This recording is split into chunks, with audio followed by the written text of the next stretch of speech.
জিনদের অভ্যাস হচ্ছে ওরা 24 ঘন্টার ভেতরে যে কোনো এক সময় হয় সাপ নাই বিড়াল, এগুলো হওয়াই লাগবে ওদের। এই জন্য রাতের বেলা অনেকে বের হওয়ার পরে কালো বিড়াল যারা দেখেন, সবগুলো কালো বিড়াল না, ওগুলো দুই একটা জিনও আছে। ওগুলো দেখলে আপনি একেবারে সরাসরি যদি দেখেন বলবেন আস্তাগফিরুল্লাহ অথবা লা হাওলা ওয়ালা কুওয়াতা ইল্লা বিল্লাহ। আর একটু বেশি পারলে আয়াতুল কুরসি পড়ে বুকে ফু দিয়ে নেবেন, নয়তো যদি দুষ্ট হয় আপনার একটা ক্ষতি করে দেবে। মুহাদ্দিস সাহেব নামাজ শেষ করার পরে ঘরের ভেতরে তাকিয়ে দেখলেন দুইটা সাপ খেলা করছে। পাশে গিয়ে বললেন, তোমরা যদি জিন হও চলে যাও, কারণ উনি জানে জিনেরা সর্পের রূপ ধারণ করে। একবার দুইবার তিনবার বলার পরে ওরা জায়গায় দাঁড়িয়ে আছে। উনি মনে করলেন এটা না সাপ হবে, ঘরের থেকে লাঠি এনে পিটিয়ে মেরে ফেললেন জায়গায়। এই জিনদের বাবা মা তাদের খবর হয়ে গেছে সন্তান কোথায়, অনুসন্ধান করতে করতে এসে মুহাদ্দিস সাহেবের ঘরের ভেতরে পেয়েছে। মুহাদ্দিসকে সহ দুইটা সন্তান মরা নিয়ে গেছে তার নিজেদের দেশে। জিনদের লক্ষ লক্ষ জিনেরা আছে, এটা তাফসিরে হাক্কানিতে পাবেন আপনি। আমি শিক্ষার জন্য বলছি। লক্ষ লক্ষ জিনদের সামনে জিনের পিতা ডাক দিয়ে বললেন, মুহাদ্দিস সাহেব, আপনি আমার দুইটা সন্তান পিটিয়ে মেরে ফেলেছেন। আমি ইচ্ছা করলে কোরআনের নির্দেশ অনুযায়ী আপনাকেও মেরে ফেলতে পারি। কারণ কেউ যদি কাউকে হত্যা করে তার তিনটা শরত আছে। 1 নম্বরে তাকে মেরে ফেলা লাগবে। 2 নম্বরে ওই লোকটা যদি জরিমানা দিয়ে দিয়ত দিয়ে তার পরিবারস্থ লোকদের কাছে ক্ষমা নিয়ে নেয়, এটার দ্বারাও তার মাফ হবে। আমাদের দেশে মানুষ হত্যা করার জন্য যে ফাঁসির অর্ডার দেওয়া হয়, 30 বছর জেল দেওয়া হয়, এটা কিন্তু কোরআনের নিয়ম না। আমি বহু মানুষকে এই 3টা বছর জেলে থাকা অবস্থায় মার্ডার মামলার আসামি দেখেছি। জিজ্ঞাসা করে, হুজুর আমি অন্যায় ভাবে হোক আর ন্যায় ভাবে যেভাবে হোক একটা মানুষ মেরে ফেলেছি, আমার যে সরকার 30 বছর জেল দিল এই দেশের আইনে, আমার কি মাফ হয়ে যাবে? না। আপনি যাকে মারলেন এর বিনিময়ে এক কথা হচ্ছে আপনাকে মেরে ফেলা লাগবে। দ্বিতীয় কথা হচ্ছে যদি মেরে ফেলা না হয়, ওই লোকটার আত্মীয় স্বজন যারা আছে, ছেলে মেয়ে বাবা মা স্ত্রী, তাদেরকে আপনার, ওরা যদি বলে 20 লাখ টাকা দেন আপনাকে মাফ করে দেব, আপনি যে ক্ষতি করলেন ওই টাকা দিলে আপনি মাফ পেয়ে যাবেন। 20 বছর 30 বছর আপনারা জেল খাটা লাগবে না। এটা ইসলামের নিয়ম ছিল। এটা কি ছিল? কোরআনে কারীম আয়াত শোনালেন জিনেরা, ইয়া আইয়ুহাল্লাযীনা আমানু কুতিবা আলাইকুমুল কিসাসু ফিল কতলা। ওহে যারা ঈমানের দাবি করো তাদেরকে বলছি, হত্যার বদলে হত্যা এটা আমি আল্লাহ লিখে দিলাম। কি করলাম? আরো জোরে বলেন। আল্লাহ কিন্তু ফারাজা শব্দটা দেননি।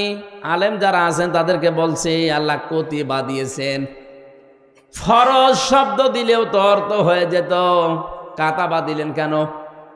আমি যদি এখন এখানে সভাপতি যিনি আছেন বলি যে এই জমিটা আপনাকে আমি দিয়ে দিলাম মৌখিক, এর কোনো দাম আছে? কারণ জমিও আমার না, এ দেওয়ার ক্ষমতাও আমার নেই। আর আমি যদি এই জমির মালিক যিনি, তাকে দিয়ে দলিলে সই স্বাক্ষর করে লিখে ওনার হাতে বলে এই যে লিখিত, ওই জিনিসের দাম নেই। আরো আসতে বলেন। আল্লাহ শুধু ফরজন শব্দ দিলে দিতে পারতেন, না দিয়ে কতিবা দিয়ে এটা জানিয়েছেন যে বিধানটা ছোটখাটো না, গুরুত্বহীন না, এটা কিন্তু লিখে সই স্বাক্ষর করে দলিল করে দিলাম, এর দাম আছে।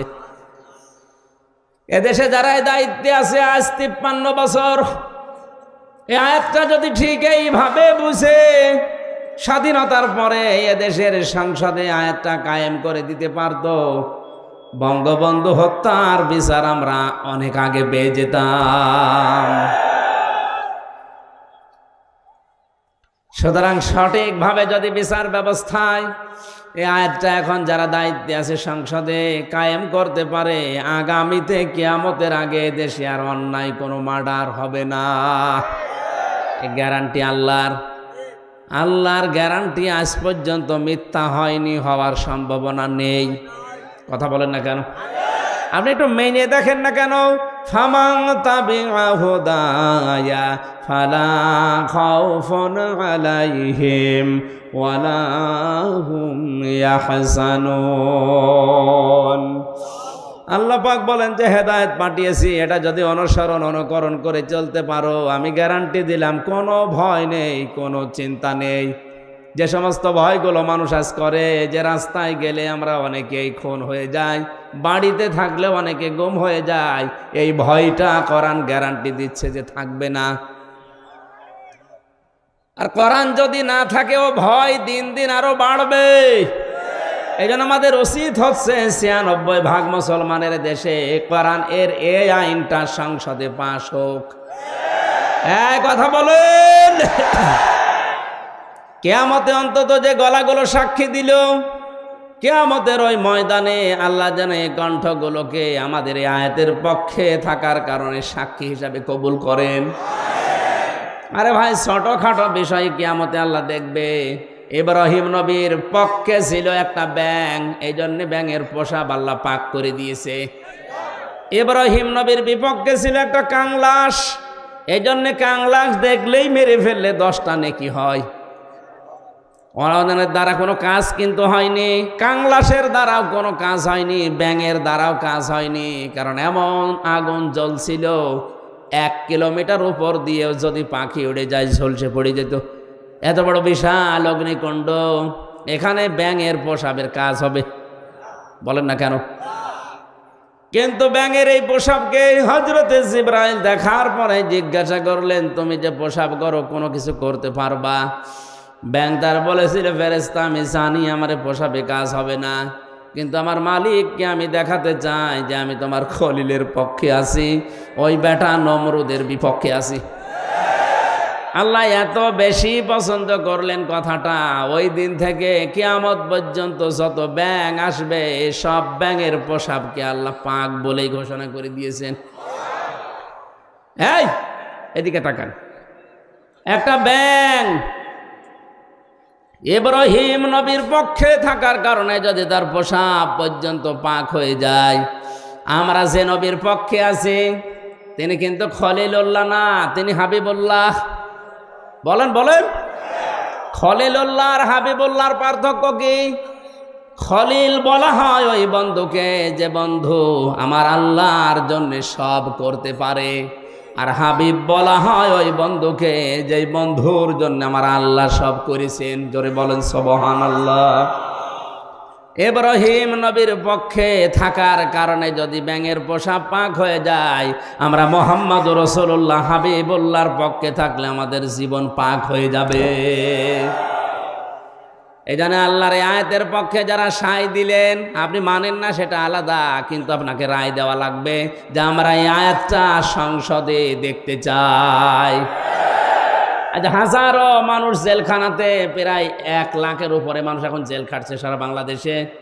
অধিকাংশগুলোই লক্ষ্য করলে দেখা যায় মার্ডার মামলা।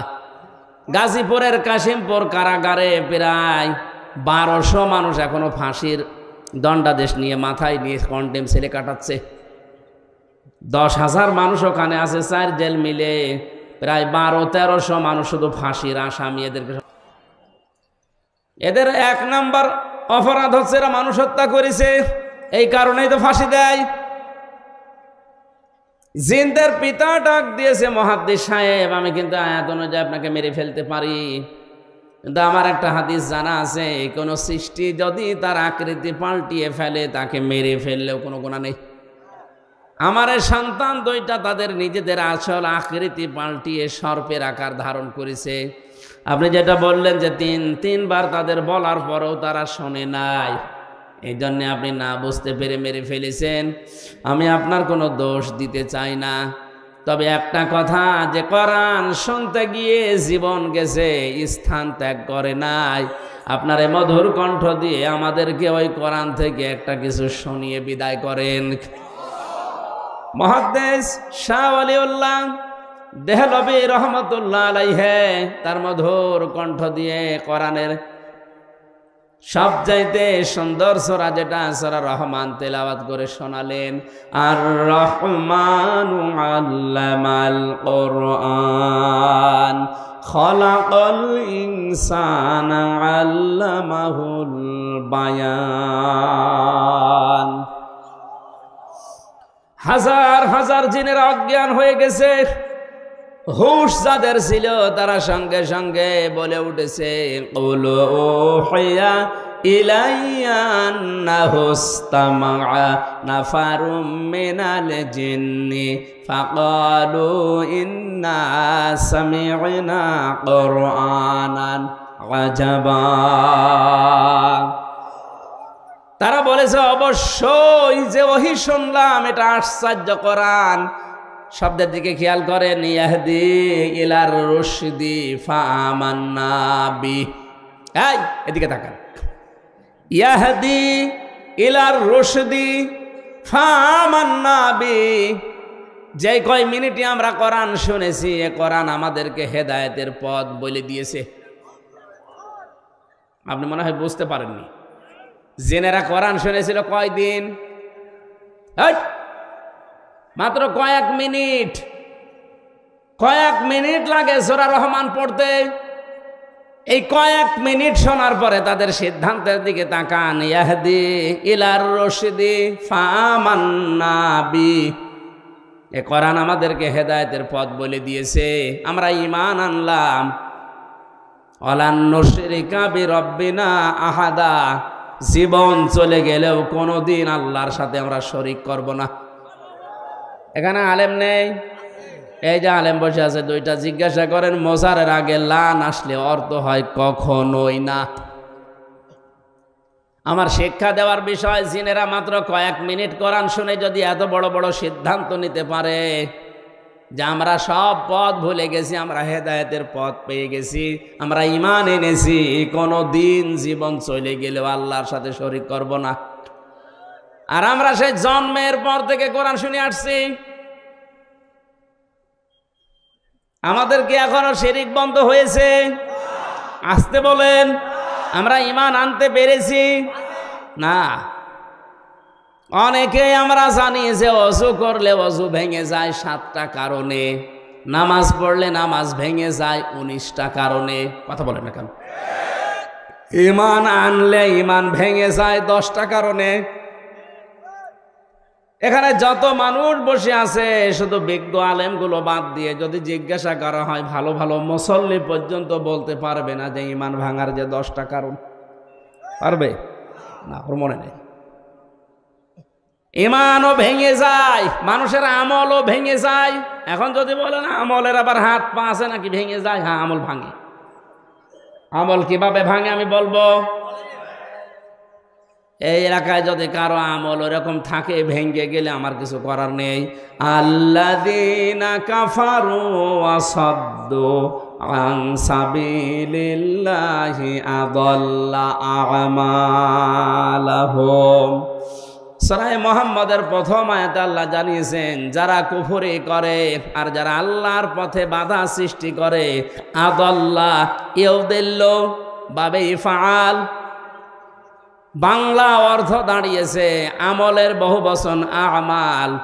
কোন মানুষ যদি কুফরি করে আর আল্লাহর পথে বাধা সৃষ্টি করে, সে যেভাবে হোক ওর জীবনের পেছনের আমল আল্লাহ সব নষ্ট করে দিয়েছে, ভেঙে ফেলেছে। এ কোরআন শুনতে আসবে মানুষ আল্লাহর পথে না শয়তানের পথে? আরো জোরে বলেন।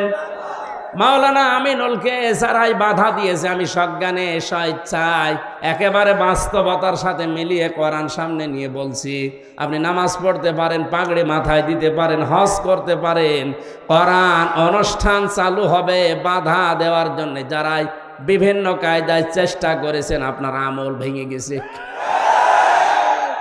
কোন হুজুর নিয়ে আসবেন? এবার নিয়ে আসেন।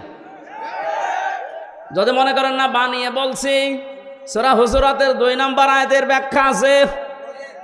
বিশ্ব নবীর উপরে যদি কেউ কথা বলে তাহলে তার আমল আল্লাহ নষ্ট করে দেয়, অথচ লোকটা জানেও না যে আমার আমল নষ্ট হয়ে গেল কি করে।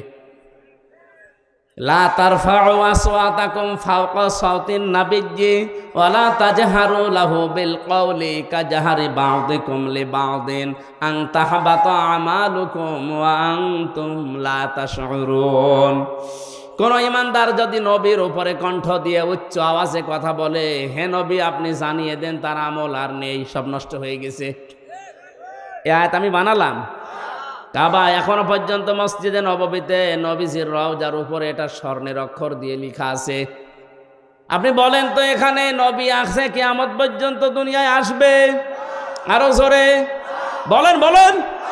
তো নবী তো আসবে না কিয়ামত পর্যন্ত, এই আয়াতটা আল্লাহ কোরআনে দিল কেন? আবার তারফাউ মোজারে দিয়েছেন, এই কারণেই দিয়েছেন বর্তমান ভবিষ্যৎ প্রেজেন্ট ফিউচার। কারণ কিয়ামত পর্যন্ত নবী আসবে না, নবীর ওয়ারিস আলেমরা আসবে। মাওলানা আমিনুল যাই হোক, ওনারে নিয়ে অনেক সমালোচনা আমিও শুনেছি হোক, কিন্তু নামের আগে তো আলেম লিখা আছে। কথা বলেন না কেন? আপনি এইটা অস্বীকার করতে পারবেন যে উনি কামেল পাস করেনি? অন্তত এই দেশের শিক্ষা ব্যবস্থা অনুযায়ী উনি তো আলেম, এ দেশে সবাই জানে মাওলানা আমিনুল সিরির বন্দরের আলেম। আপনি যাই করেন না কেন, উনি তো আর গানের অনুষ্ঠান দেয়নি যে আপনি বন্ধ করে দেবেন। কোরআন শোনার যে ব্যবস্থা করার জন্য চেষ্টা চালিয়েছিল, এমনি এমনি চোখ দিয়ে ওর পানি বের হয়নি। একটা মানুষ কতটা দুঃখ পেলে 15 দিন ঘুমাতে পারেনি, আপনাদেরকে কোরআনে কারিম শোনাবে এই জন্যে। সুতরাং কোরআন শুনতে যারা বাধা সৃষ্টি করেছেন, সে যেভাবেই হোক না কেন আপনার আমল কিন্তু ভেঙে গেছে। এই এদিকে তাকা। নামাজ ভেঙে যাওয়ার কারণ আমরা জানলাম কয়টা? 19টা। কয়টা? ওযু ভেঙে যাওয়ার কারণ কয়টা? আমল ভেঙে যাওয়ার কারণ কয়টা? 2টা। আন্দাজে শুনছে। সূরা মুহাম্মদের প্রথম আয়াত দলিল দিলাম না যে 2টা? কথা বলেন না কেন? পৃথিবীর যে কোনো জিনিস আপনি দেখবেন সেটা নষ্ট হয়ে যাওয়া, ভেঙে যাওয়ার একটা পথ আছে। আমাদের যে আমল আছে, এই আমল ভেঙে যায় এই কারণে, নামাজ ভেঙে যায় এই কারণে, রোজা ভেঙে যায় এই কারণে, হজ ভেঙে যায় এই কারণে, যাকাত নষ্ট হয়ে যায় এই কারণে। যাকাতের আবার জায়গা আছে 8টা। কয়টা? 8টা বাদ দিয়ে যদি মানুষ 9 নাম্বার জায়গায় দেয়, তাহলে ওই যাকাত ভেঙে যাবে, নষ্ট হয়ে যাবে। জান্নাত যাওয়ার জন্য যেটা আসল দরকার ঈমান, ঈমানও মাঝে মাঝে ভেঙে যায়। আসতে বলেন। ঈমান ভাঙে না? ঈমান ভাঙার কারণ 10টা। কয়টা? আমি সংক্ষেপে আপনাকে লিখে নেওয়ার জন্য বলছি, কাজে লাগবে লেখেন। ঈমানও মানুষের ভেঙে যায়। 1 নম্বরে সূরা জুমারের 65 নাম্বার আয়াতের দলিলটা আছে। আমি শুধু থিওরিগুলো বলছি, বাড়িতে মিলিয়ে নিয়েন। 1 নম্বরে দুনিয়ায় কেউ যদি শিরিক করে, তার ঈমান ভেঙে যায়, নষ্ট হয়ে যায়। ওই ঈমান নিয়ে জান্নাতে যাওয়া সম্ভব না। 2 নম্বরে কেউ যদি কুফরি করে, কুফরি মানে কি? ঢেকে ফেলা। কুফরি মানে অস্বীকার করা, ঢাকনা দেওয়া, চেপে রাখা, গোপন করা। আল্লাহর কোনো বিধান জানার পরে যদি কেউ চেপে রাখে, গোপন করে, সেও প্রকারান্তে কাফের, তারও ঈমান ভেঙে গেছে। আর এইটা বাংলাদেশে এখন বেশি। 3 নম্বরে কেউ যদি নেফাকি করে,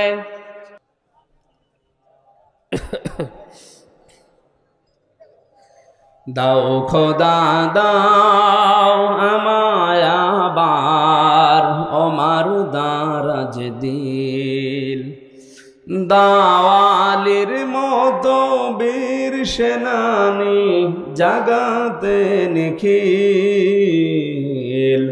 দাও খোদা দাও আমায় আবার ওমার দারাজ দিল।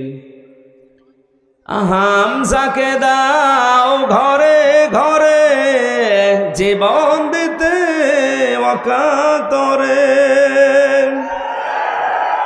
হামজাকে দাও ঘরে ঘরে জীবন দিতে ওয়াকাতরে। আবার কাবা ভাঙতে এলে পাঠাও আবাবিল। দাও খোদা দাও আমায় আবার ওমার দারাজ দিল। সচ্চা ঈমান দিয়ে পাঠাও শত সাহাবা, যাদের দেখে বিশ্ব আবার বলুক মারহাবা। আবার পাঠাও আবু বকর, ফিতনা ফাসাদ আসুক সমর। অনড় পাহাড় সম দাও সে মনের মিল। দাও খোদা দাও আমায় আবার ওমার দারাজ দিল। আমার ভাইরা, আমি মাওলানা আমিনুলের কথা এমনি বলি না, যেহেতু নবীজির ইন্তেকালের আগে যে কথা ছিল গুরুত্বপূর্ণ কয়টা, তার ভেতরে এটা একটা। আল উলামা ওয়ারাসাতুল আম্বিয়া, আলেমরা আমি নবীর ওয়ারিস। আমি হয় মাওলানা আমিনুল, মাওলানা হোসাইন, মাওলানা হারুন, যাই হয়ে দেশে আলেম যারাই আছে আপনি বিশ্বাস করতে পারেন এদের আমল আখলাক ত্রুটি বিচ্যুতি থাকতে পারে, কিন্তু এরা নবীর ওয়ারিস। কিয়ামতের ময়দানে আল্লাহ পাক যদি বিচারও করে আলেমদের সবার সম্মুখে করবে না, কুদরতের পর্দা দিয়ে ঢেকে নিয়ে গোপনে বলবে এগুলো করেছিলি। এই জন্য একটা মনে সান্ত্বনা আছে, কিয়ামতে অন্তত আল্লাহ মানুষের সামনে অপমান করবে না। শাস্তি যদি দিতেও চায় আল্লাহ গোপনে দেবে। আল্লাহর কাছে আমাদের জীবনের আলেমদের কাকুতি মিনতি, আল্লাহ তুমি গোপনে মাফ করে দিও। তোমার সাত্তার নামের ওসিলায় যেভাবে গোপন করে দিয়েছো দুনিয়ায় কেউ জানে না। আমির হামজা, মাওলানা হোসাইন, মাওলানা আমিনুল কি করেছে অনেকে জানি না, তোমার জানা আছে। কিয়ামতে যেদিন বিচার বসাবে আল্লাহ কুদরতের ওই জায়গাতে যেন তুমি গোপনেই মাফ করে দাও। আমার ভাইরা, এই জন্য ওনার উপরে যদি কেউ কণ্ঠস্বর নিয়ে কথাও বলেন, ওনার আমল আখলাক যাই থাকুক না কেন, আপনারটা কিন্তু আল্লাহ নষ্ট করে দেবে।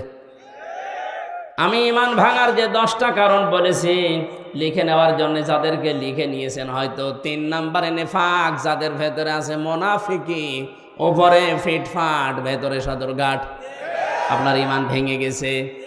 আমি একটা উদাহরণ তাফসীর থেকে লিখেছি, যারা সব ধর্মকে সমান মনে করে ওদের ইমান নষ্ট হয়ে গেছে। আরে দেশে এরকম অনেক মানুষ এখন দিন দিন বাড়ছে। সব ধর্ম সমান আপনি বিশ্বাস করা তো দূরের কথা, আপনি বলেন কি করে? যে দলিলগুলো আপনি দেন যে লাকুম দীনুকুম ওয়ালিয়া দিন, লা ইকরাহা ফিদ্দিন, এই আয়াতের অর্থ আপনি নিজেই ভুল করছেন, নিজেই উল্টাপাল্টা করে ইমান হারাচ্ছেন, মানুষকেও হারাতে বাধ্য করছেন। যারা বিভিন্ন পূজা মণ্ডপে গিয়ে কথা বলে যে আমরা সার্বজনীন সনাতন ধর্মে এই অনুষ্ঠানে হাজির হইলাম, এ কথা যদি কেউ বিশ্বাস নিয়ে বলে থাকে ওর ইমান নষ্ট হয়ে গেছে। কারণ সার্বজনীন ধর্ম একটাই দুনিয়ায়, তার নাম ইসলাম। আর সনাতন ধর্ম মনে করি অনেকেই বলি হিন্দু ধর্ম না, সনাতন মানে পুরাতন। সনাতন মানে এ পৃথিবীতে সব চাইতে পুরাতন ইসলাম, এর আগে কিছু ছিল না। এক কথা বলে না কেন? পৃথিবীর প্রথম মানব যিনি হযরতে আদম, তার ধর্ম কি? আরো জোরে। সুতরাং এ কথা কারা প্রচার করেছে আমরা জানি না, যে সনাতন ধর্ম মানে হিন্দু ধর্ম, এটা মিথ্যা কথা। সনাতন ধর্মই পৃথিবীতে ইসলাম। ইন্নাদ-দীনা ইনদাল্লাহিল ইসলাম, আল্লাহর কাছে একমাত্র ধর্মের নাম ইসলাম। এজন্য ধর্মের আগে আলিফ লাম আছে। এখানে যারা গ্রামার বোঝে, আলিফ লাম 4 প্রকার। এখানে যে আলিফ লাম দেওয়া আছে নির্দিষ্ট করার জন্যে। আমি যদি মাওলানা হোসাইনকে বলি ভাই আমি দিনাজপুরে যাব, উনি যদি বলি এই যে এই রাস্তাটা, এর আগে তাহলে তরিকের আগে আলিফ লাম দেওয়া লাগবে। তরিক এই একটাই রাস্তা, কিন্তু দিনাজপুরে যাওয়ার জন্য এখনো 4-5টা রাস্তা আছে। তখন আর তরিকের আগে আলিফ লাম দেওয়া যাবে না, কারণ এটা অনির্দিষ্ট।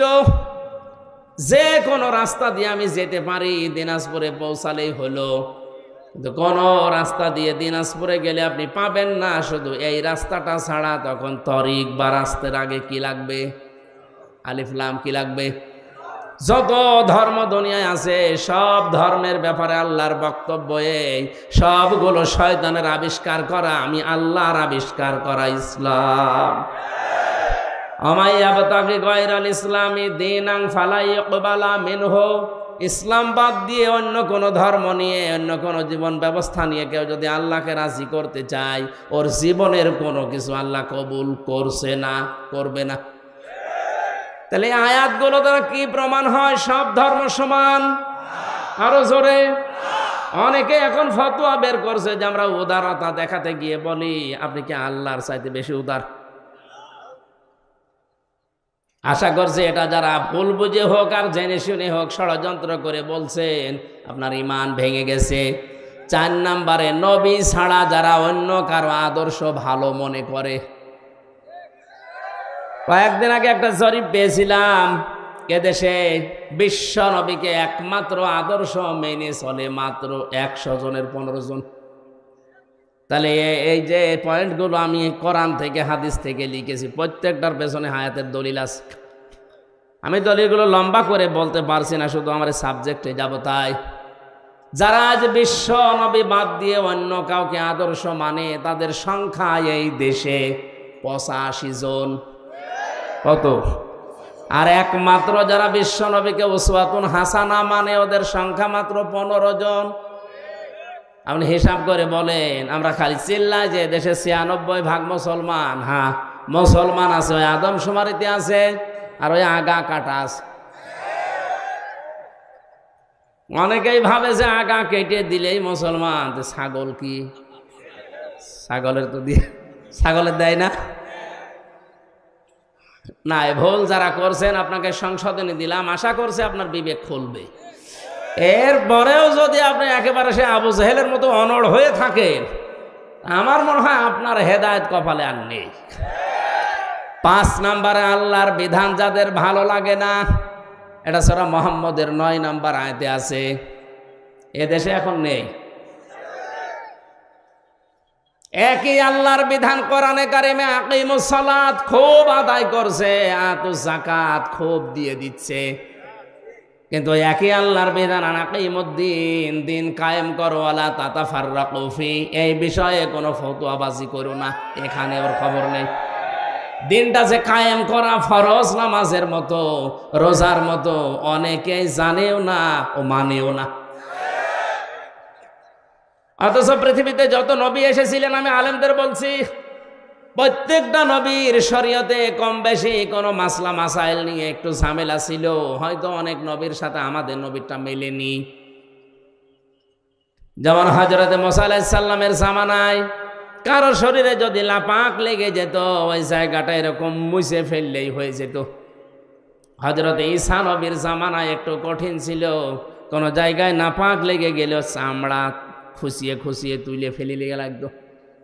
আল্লাহ পাক কঠিনটাও দেননি, একেবারে সহজটাও দেননি, আমাদের মাঝামাঝি শরীয়ত দিয়েছেন যে চামড়াও তোলা লাগবে না, আবার মুছে ফেললেও হবে না, 3 বার ধুয়ে ফেলা লাগবে।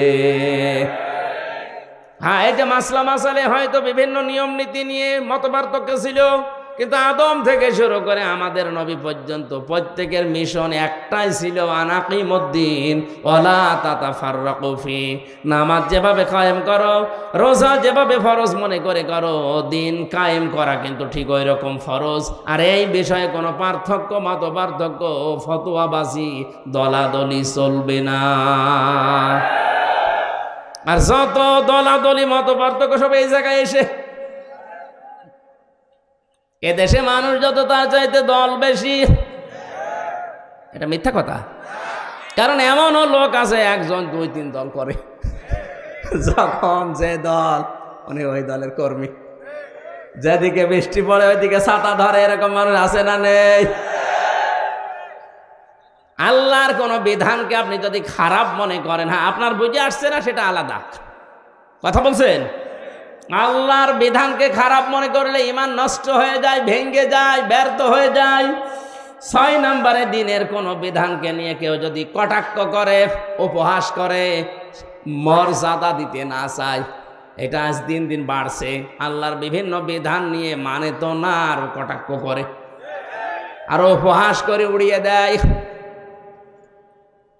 আমি একটা উদাহরণ দিচ্ছি আল্লাহর কোরআন থেকে, একটু খেয়াল করে শোনেন। কোরআনের কোন আয়াত বোঝার জন্য কেউ যদি চেষ্টা করে, তার কিন্তু 500 রাকাত নফল নামাজের সওয়াব হয়। ইন্নাল্লাযীনা কাযযাবু বিআয়াতিনা ওয়াস্তাকবারু আনহা লা তুফাত্তাহু লাহুম আবওয়াবুস সামা ওয়া লা ইয়াদখুলুনাল জান্নাহ। আল্লাহ পাক বলেন, হে নবী, নিশ্চয় যারা আমি আল্লাহর আয়াতকে অবিশ্বাস করে, মিথ্যা মনে করে, আর যখন আমার আয়াত দিয়ে ওয়াজ করা হয়, তাফসির করা হয়, ব্যাখ্যা করা হয়, সতর্ক করা হয়, ও মানুষ সতর্ক না হয়ে অহংকার করে আর উঠে চলে যায়।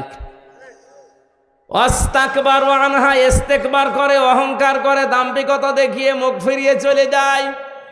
লা তুফাত্তাহু লাহুম, তোফাত্তাহু মুজারে, বর্তমান, ভবিষ্যৎ, প্রেজেন্ট, ফিউচার, তার জন্য খোলা হচ্ছে না, হবে না। আবওয়াবুস সামা, বাবের বহু বচন আবওয়াব। বাব মানে দরজা, আবওয়াব মানে দরজা সমূহ, সামা মানে আকাশ। আকাশের একটা দরজাও তার জন্য খোলা হচ্ছে না, হবেও না। এতটুকু আল্লাহ শেষ করেননি, পরবর্তী কথা আরো কঠিন। ওয়ালা ইয়াদখুলুনাল জান্নাহ, ওরা জান্নাতে যাচ্ছে না, যাবে না। আপনি হিসাব করছেন পেছনের হাত দিয়ে। আজ যারা আল্লাহর আয়াতকে অবিশ্বাস করেন, কটাক্ষ করেন, মিথ্যা মনে করেন, অহংকার করে মুখ ফিরিয়ে চলে যান, আপনার কিন্তু জীবনের বড় ক্ষতি দুইটা। আকাশের দরজা সব সময় আপনার জন্য বন্ধ, আপনার আমল ওঠা বন্ধ হয়ে গেছে। 2 নাম্বার, আপনি জান্নাতে কোনোদিন যাচ্ছেন না, যাবেনও না। আল্লাহ একটা উদাহরণ দিচ্ছেন, হাত্তা ইয়ালিজাল জামালু ফি সামিল খিয়াত। হাত্তা মানে যতক্ষণ পর্যন্ত, ইয়ালিজা মানে প্রবেশ করা, যতক্ষণ পর্যন্ত প্রবেশ না করে সূচের ওই ছিদ্র দিয়ে উট, তার মানে সূচের ছিদ্র দিয়ে উট প্রবেশ করা যেরকম অসম্ভব, ওই মানুষগুলোর আল্লাহর জান্নাতে যাওয়া ওই রকম অসম্ভব। আল্লাহ উদাহরণটা দিয়ে জানিয়েছেন, বান্দা, তোর জন্য আমার জান্নাতে যাওয়া সম্ভব না। সুতরাং আল্লাহর আয়াত নিয়ে যারা কটূক্তি করছেন, তারা থামেন, আপনার জন্য জান্নাতে যাওয়া সূচের ছিদ্র দিয়ে উট যাওয়ার মতো কঠিন। আল্লাহ শেষ করে দিলে হয়তো আমি বলতাম না, এর পরবর্তী কথা আরো কঠিন। ওয়াকাযালিকা নাজিজিল মুজরিমিন, আল্লাহ বলেন এইভাবে করে আমি পাপিষ্ঠদেরকে শাস্তি দেব। লাহুম মিন জাহান্নামা মিহাদু ওয়া মিন ফাওকিহিম গাওয়াশ ওয়াকাযালিকা নাজিজিজ যালিমিন। এই যে মানুষগুলো যারা আল্লাহর আয়াত নিয়ে, আল্লাহর কোরআন নিয়ে, আল্লাহর বিধান নিয়ে কটূক্তি করে, উপহাস করে, এরা নামাজ পড়তে পারে, রোজা রাখতে পারে, দাড়ি রাখতে পারে, মারা যাওয়ার সঙ্গে সঙ্গে আমি আল্লাহ কবরটা জাহান্নাম বানিয়ে দেব। আল্লাহ শুধু এতটুকুই দেননি, আল্লাহ এর পরবর্তী শব্দের দিকে খেয়াল করেন, মিহাদু ওয়া মিন ফাওকিহিম গাওয়াশ, ওদের কবরের ভেতরে রাখার সঙ্গে সঙ্গে পেছনে নিচে যে বিছানাটা, এটা হয়ে যাবে আগুনের বিছানা, উপরে দেওয়া হবে আগুনের চাদর। জোরে বলেন নাউজুবিল্লাহ। এই আয়াতটা আমার চোখের সামনে যখন আসে, আমি দেখতে পাই এদেশে অনেকেই এখন এই আয়াতে শামিল। অথচ এরকম মানুষ মারা গেলে আমরা অনেকে উপরে ফুল দিয়ে রাখি। কথা বলে না কেন? সারা জীবন যে আল্লাহর আয়াতকে উপহাস করে, ঠাট্টা করে, আল্লাহর বিধানকে যার পছন্দ হয় না, এ মানুষটা মারা গেলে উপরে ফুল কেন? 2 তলা বিল্ডিং কেন? 15 তলা বিল্ডিং বানিয়েও কাজ নেই, কারণ আল্লাহ নিজে ওরে জাহান্নামের চাদরের বিছানা দেবে, জাহান্নামের চাদর দিয়ে ঢেকে দেবে। জোরে বলেন নাউজুবিল্লাহ। আমার ভাইরা, যেন ঈমান যেন আপনার ভেঙে না যায়, সতর্ক থাকবেন। 7 নাম্বারে যারা জাদুকর, এদের ঈমান ভেঙে যায়। এই এলাকায় মনে হয় নেই। 8 নম্বরে মুসলমানদের বিরুদ্ধে যারা ষড়যন্ত্র করে, এটা এখন বেশি। এই কথা বলেন না কেন? মুসলমানদের বিরুদ্ধে, মানুষের বিরুদ্ধে না, মুসলমানদের বিরুদ্ধে যারা ষড়যন্ত্র করে, এই লোকটার ঈমান ভেঙে যায়। মান সালিমাল মুসলিমুনা মিন লিসানিহি ওয়া ইয়াদিহি, ওই লোকটাই আসল মুসলমান, যার হাত থেকে মুখ থেকে মানুষেরা নিরাপত্তা পায়। ঠিক আছে? না না ঠিক নেই। এই আপনি কি শোনেন? আমাদের এভাবে শুনলে তো হবে না। আমি অর্থ করলাম কি, আপনি বলছেন ঠিক আছে। মান সালিমাল মুসলিমুনা মিন লিসানিহি ওয়া ইয়াদিহি, ওই লোকটাই প্রকৃত মুসলমান, যার হাত থেকে মুখ থেকে মানুষেরা শান্তি পায়। ঠিক আছে? হয়নি। এ কি শোনে বলে, আলেম বলে। আরে ভাই, শব্দের দিকে খেয়াল করে শুনবেন, তো আমার ভুল হলে ধরে দেবেন। এমনি এমনি আপনি স্টেজে বসে আছেন। না না না, হয়নি। এখানে কিন্তু এই জন্যই তাফসীর মাহফিলে আসা লাগে। সূক্ষ্ম কিছু শব্দ যেগুলো ক্লাসে পাওয়া যায় না, এই শব্দগুলো গবেষণা করে বের করা লাগে। কোন মানুষ যদি মানুষ হয়ে মানুষের ওপরে জুলুম করে, তার বিরুদ্ধে কিন্তু আল্লাহর মামলা আছে, এটা আলাদা বিষয়। সূরা শুরার 42 নম্বর আয়াতে আল্লাহ দলিল দিয়েছেন, ইন্নামাস সাবিলু আলাল্লাযিনা ইয়াজলিমুনান নাস। আমি আল্লাহর মামলা, আমি আল্লাহর অভিযোগ তাদের বিরুদ্ধে যারা মানুষ হয়ে মানুষের উপরে জুলুম করে। আল্লাহ এখানে ইয়াজলিমুন আল মুসলিমুনা দেয়নি, দিয়েছে ইয়াজলিমুনান। বলেন বলেন, হিন্দু কি মানুষ না? খ্রিস্টান, ইহুদি? তাহলে মানুষ পদবাচ্যে যারা বিবেচিত, সে যে ধর্মের হোক, ওর ওপরে কেউ যদি জুলুম করে, তার অধিকার নষ্ট করে, তার বিরুদ্ধে মামলা কার? এটা আলাদা বিষয়। কিন্তু এখানে আল্লাহর নবী নাস শব্দ দেননি, দিয়েছেন মুসলিমুনা। কি দিয়েছেন? আমি এইটা বোঝানোর জন্যই বলছিলাম, ওই লোকটাই আল্লাহর কাছে প্রকৃত মুসলিম, যার হাতের দ্বারা আর মুখের দ্বারা মুসলমানেরা নিরাপত্তা পায়। আপনি কেমন মুসলমান? আপনার হাতের দ্বারা আর মুখের দ্বারা মুসলমানেরা শান্তিতে থাকে না, আরো আতঙ্কে থাকে। এখানে ইয়াদি মানে এই হাত শুধু না, ক্ষমতার হাত। এক কথা বলেন, আইনের হাত, টাকা পয়সার হাত, প্রভাব প্রতিপত্তির হাত, এই হাতও হতে পারে। এক একটা শব্দের প্রায় 33টার উপরে অর্থ আছে, সর্বনিম্ন 33টা, উপরে 99টা। যেখানে যেই শব্দটা খাটবে, অ্যাপ্রোপ্রিয়েট হবে, ওইটা ওই জায়গায় আপনাকে লাগানো লাগবে। এই জন্য তাফসীর করতে গেলে এক শব্দের একাধিক অর্থ আপনার জানা থাকতে হয়, না একটা শব্দের একটা অর্থ জেনে যদি শুরু করতে চান, আপনি উলটপালট করে ফেলবেন। কোরআনে কারিমে আল্লাহ দরবা দিয়েছেন, দরবা মানে মারা। দরবা মানে কি? আমাদের সে মিজান মন সাহেবে পড়িয়েছে, দরবা মানে আঘাত করা, দরবা মানে মারা। অথচ তাফসীরের ভাষায় 33টার উপরে শব্দ আছে। দরবা মানে দৃষ্টান্ত দেওয়া, দরবা মানে সফর করা। আমার সবগুলো এখন মনে নেই, আমার যতটুকু আয়ত্ত আছে আমি মিলাতে পারি কোরআন পড়তে গেলে, যে এই জায়গায় দৃষ্টান্ত হবে, এই জায়গায় সফর করা হবে, এই জায়গায় মারা হবে।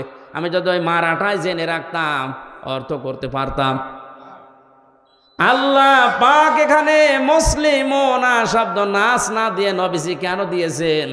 এদন শব্দ দিয়ে শুধু এই হাত আমরা বুঝি, ক্ষমতার হাতের দ্বারা, আইনের হাতের দ্বারা যারা মুসলমানদেরকে শান্তিতে থাকতে দেয় না, এরা মুসলমান না।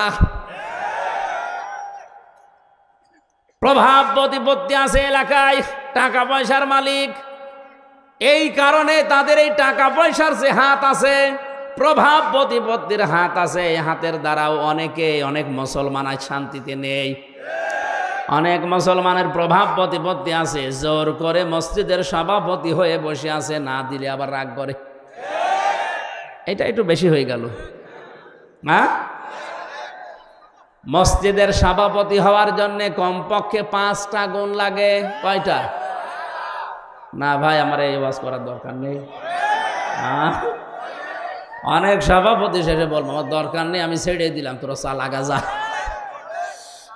আপনি ছেড়ে দিলেও অসুবিধা নেই। এখন যারা সংসদ সদস্য কয়েকদিন আগে থেকে আওয়াজ তুলেছে, বাংলাদেশেও কলকাতার মমতার মতো এই দেশে ইমাম আর মুয়াজ্জিনদের সরকারিভাবে বেতন দেওয়া লাগবে। এই দাবির পক্ষে আমাদের এই সংসদ সদস্য যিনি পিরোজপুরের, উনি বলেছে, তার পক্ষে আছে না নেই?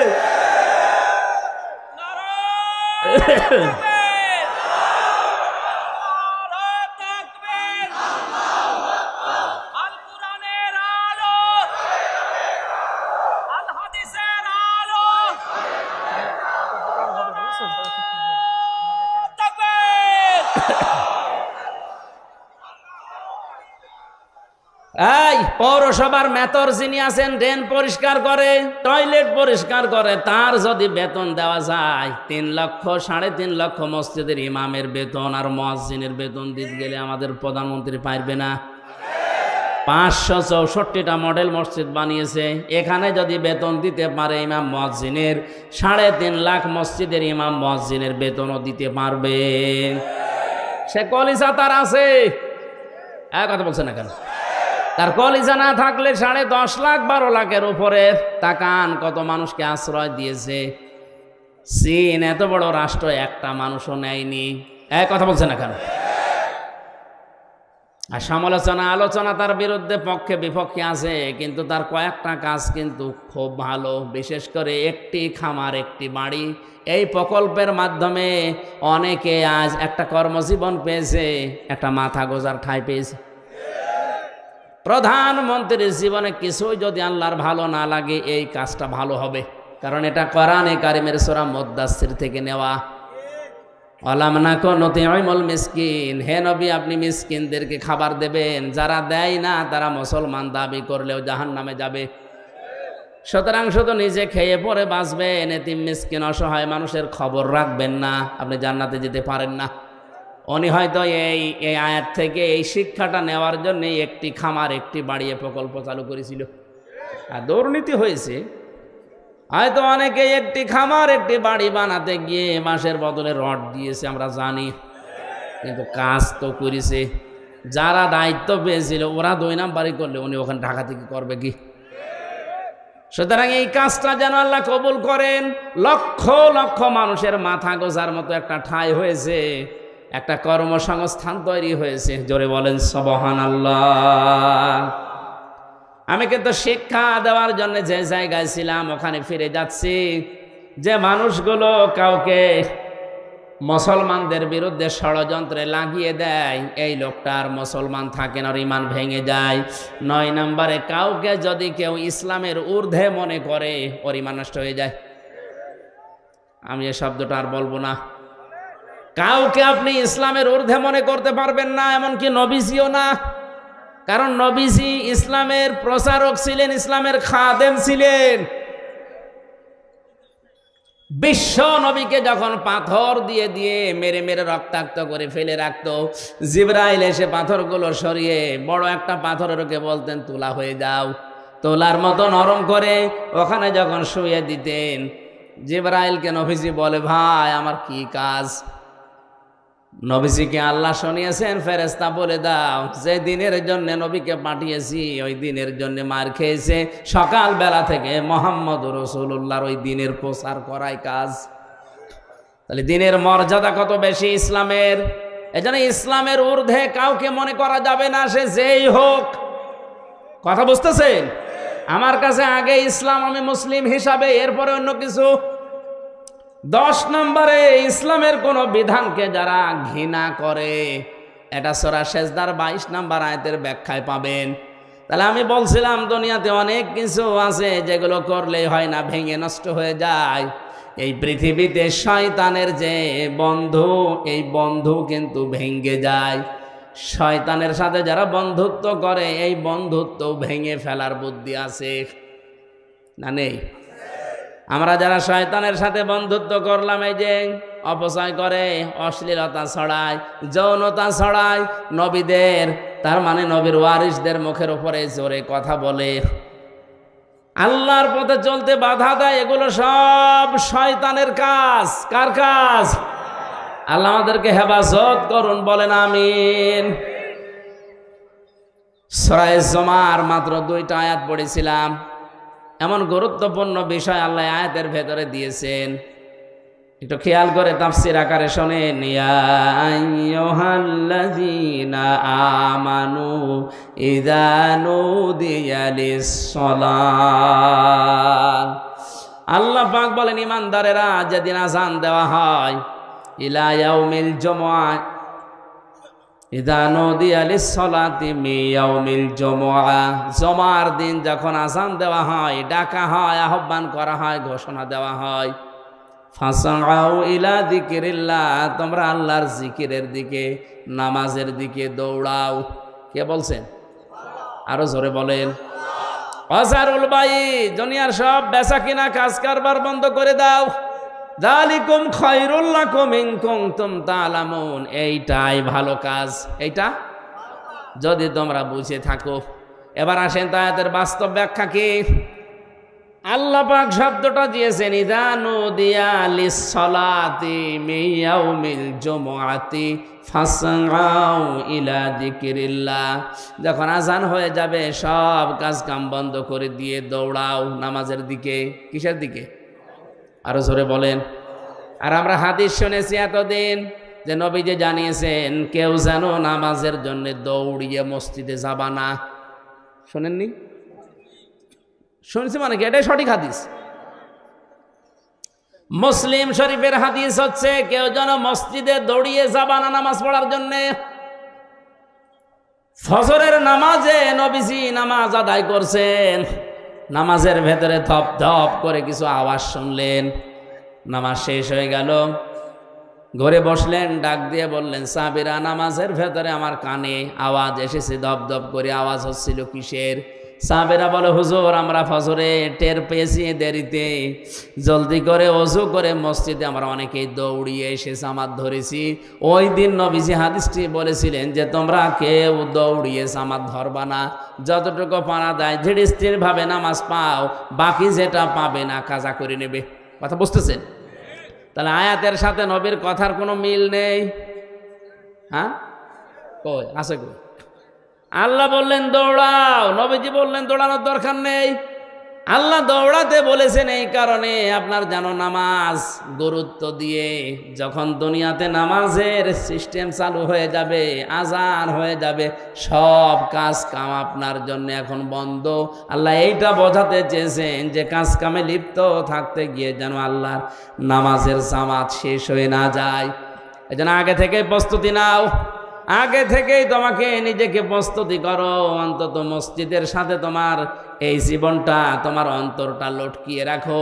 কিয়ামতের কঠিন ময়দানে মানুষ যখন পাবে ঘামের ভেতরে হাবুডুবু খাবে, ওই সময় আরশের ছায়ায় যাদেরকে স্থান দেব তার 4 নাম্বার তারা, যারা দুনিয়াতে নামাজ পড়তে মসজিদে যায়, বের হয়ে গেলে আবার কখন যাবে এই ধান্দায় থাকে। জোরে বলেন সবাব।